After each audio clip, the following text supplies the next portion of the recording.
నమస్తే, welcome to whistle. ఒకప్పుడు వార్త అంటే పత్రికలో వచ్చేది, తర్వాత టీవీలో వచ్చేది. ఇప్పుడు ఒక ఫోన్, ఒక ఫేస్బుక్ పోస్ట్, ఒక ట్వీట్, ఒక యూట్యూబ్ వీడియో, అంతే. లక్షల మంది దాన్ని వార్తగా నమ్మేస్తున్నారు. కానీ ఒక ప్రశ్న అడగాలి, మీరు చూస్తున్నది నిజమేనా లేక ఎవరో తయారు చేసిన కథనా? సోషల్ మీడియా ప్రపంచంలో ఇప్పుడు ఒక కొత్త పరిశ్రమ పుట్టింది, ఫేక్ న్యూస్ ఫ్యాక్టరీ.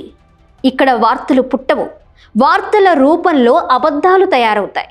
ఒక ఫోటో తీసుకుంటారు, దానికి కొత్త కథ జోడిస్తారు. ఒక వీడియో తీసుకుంటారు, అందులోని కొన్ని సెకండ్లు మాత్రమే చూపిస్తారు.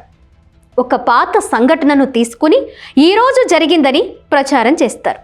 అంతే, వేల మంది షేర్ చేస్తారు, లక్షల మంది నమ్మేస్తారు. ఇంకా ప్రమాదకరమైంది ఏంటంటే ఇప్పుడు ఏఐ వచ్చింది. ఒక వ్యక్తి చెప్పని మాటలు చెప్పినట్లు వీడియో తయారు చేయొచ్చు, లేని సంఘటనలను జరిగినట్లు చూపించవచ్చు, నకిలీ ఆడియోలు సృష్టించవచ్చు. నిజం అబద్ధం మధ్య గీత మరింత పలుచగా అవుతోంది. ఫేక్ న్యూస్ ఎందుకు తయారవుతోంది? కేవలం సరదా కోసం కాదు, రాజకీయ ప్రయోజనాల కోసం, మత విద్వేషాల కోసం, కుల విభేదాల కోసం, వ్యాపార లాభాల కోసం, లేదా కేవలం వ్యూస్, లైక్స్, డబ్బు కోసం. ఎందుకంటే కోపం, భయం, సంచలనం నిజం కంటే వేగంగా ప్రయాణిస్తాయి. అందుకే ఇప్పుడు ప్రతి పౌరుడు ఒక ప్రశ్న అడగాలి, ఈ సమాచారం ఎక్కడి నుంచి వచ్చింది?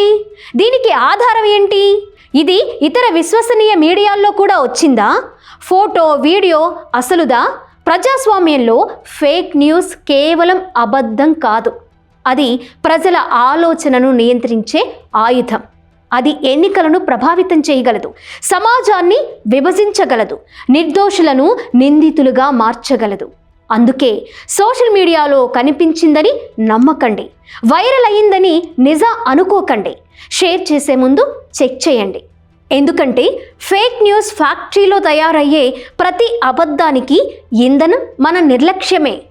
ప్రశ్నించండి, పరిశీలించండి, తరువాతే నమ్మండి.